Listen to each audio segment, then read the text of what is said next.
Troubling news about the pandemic. Over the past week, the United States averaged about 43,000 cases per day. California That's has turned up deadly. At least 3 24% people from the were average killed 2 in the weeks Zog ago. fire, it's called. So far, Burning more than about 7 million 150 miles north Americans of are known to have been Sacramento. infected. Nearly The death 70,000 toll people now have been tops told to leave their homes in the 204,000. wine country north of CBS's San Ilya Francisco, where the grass fire combined with 2 others just yesterday. The flames are burning more than 50 square miles, leaving parts of the area looking well like Mars.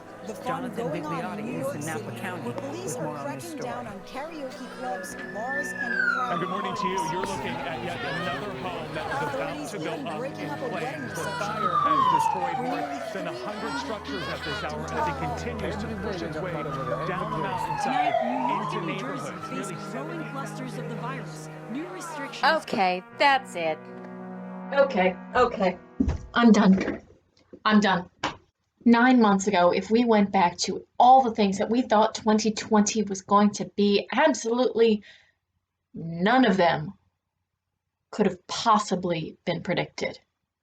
We had no idea what was coming our way, and quite frankly, I don't even know if we still have any idea. Between a global pandemic with a death toll that is mounting in the millions, massive social injustice and reform, huge socioeconomic problems finally being brought to light, wildfires spreading across every country. Does anyone even remember Australia? That was this year. 2020 was supposed to be our year. It was supposed to be the dawn of a new decade, the age of a new era, the new roaring 20s. Does anyone even remember that? 9 months ago, everyone getting dressed up in flapper outfits and pretending they were going to usher in this great new age. And then the next 9 months just shat on us. Most of California's on fire. We're already into the Greek alphabet as far as hurricanes are concerned. Everyone seems to have forgotten about the murder hornet. There are still people dying by the thousands every day from a completely preventable disease that we still don't really understand because people don't want to wash their hands, but are some reason still hoarding toilet paper. And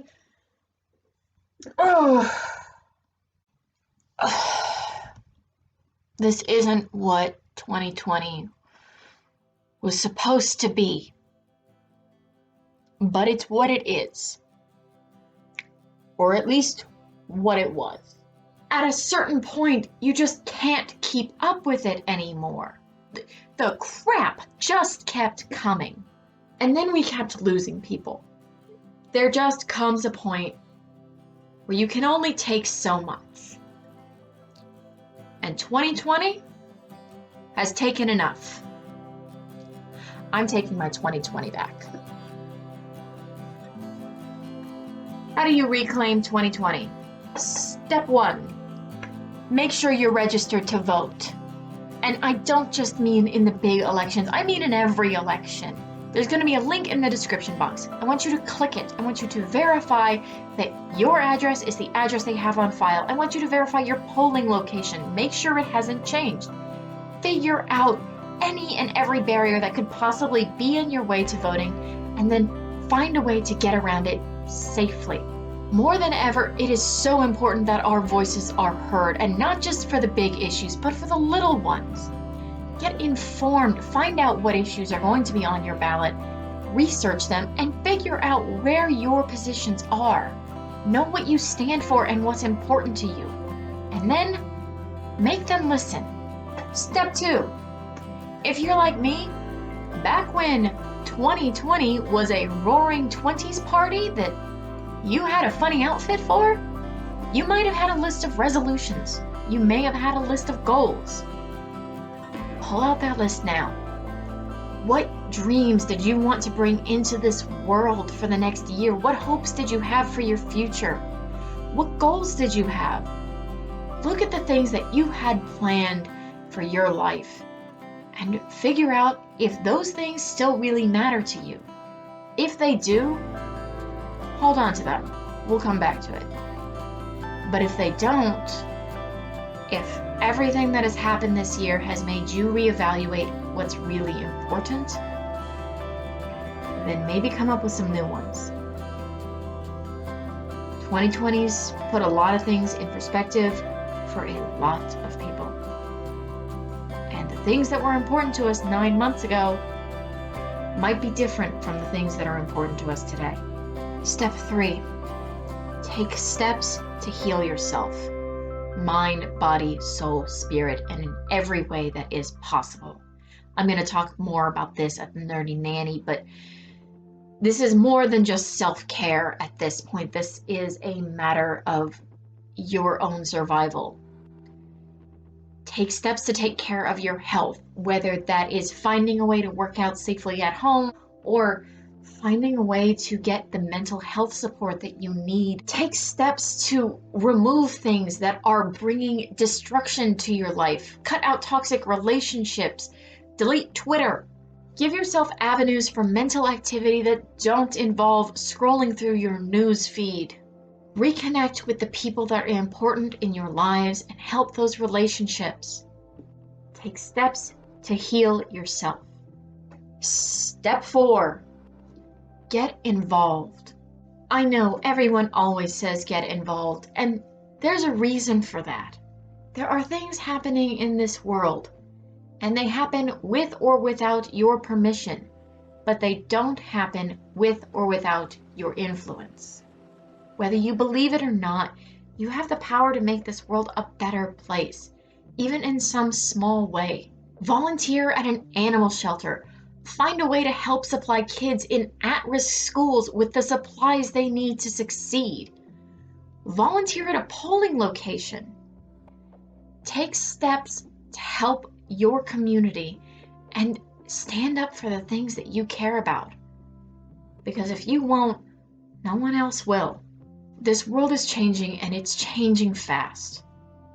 But that doesn't mean it has to change without your input. Step 5, and the last one. You remember that goals list we put aside in step 2? I want you to bring that out. I want you to look at those goals, those dreams that you had for yourself 9 months ago, or the things that you want to will into the world right now. And I want you to make actionable steps, getting you from where you are now to where you want to be. If you want to reconnect with family and prioritize the people that are important to you, pause this video. Go call your parents. Talk to your loved ones. Did you dream of leaving your 9 to 5 only to find that your 9 to 5 left you when the pandemic hit? Did you want to freelance? You can't freelance without clients. Scroll through your Facebook feed, look at nonprofit organizations, find a way to find clients now, to put your name out there. Did you want to help others or make a lasting change? Steps 2 and 4. Did you want to take steps to create a happier, healthier life for yourself? Find the resources you need for mental health.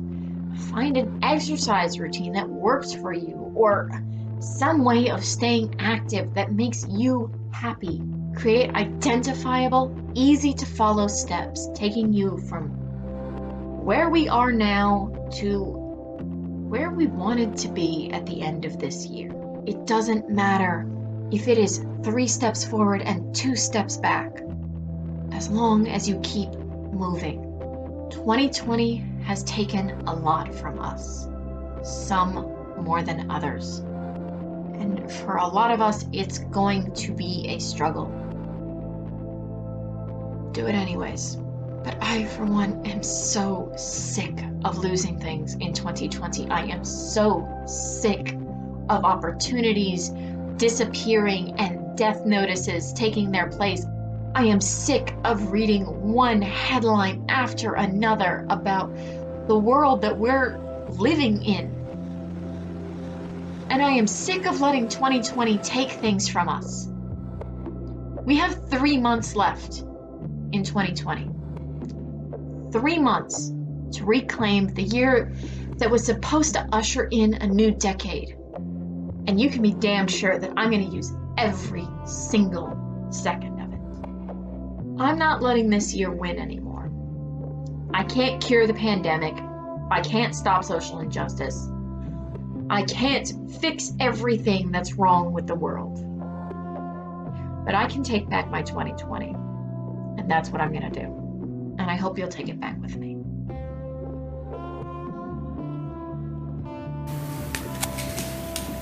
In my lifetime, I expect to see 3, 4, perhaps even more women on the High Court bench, women not shaped from the same mold, but of different complexions.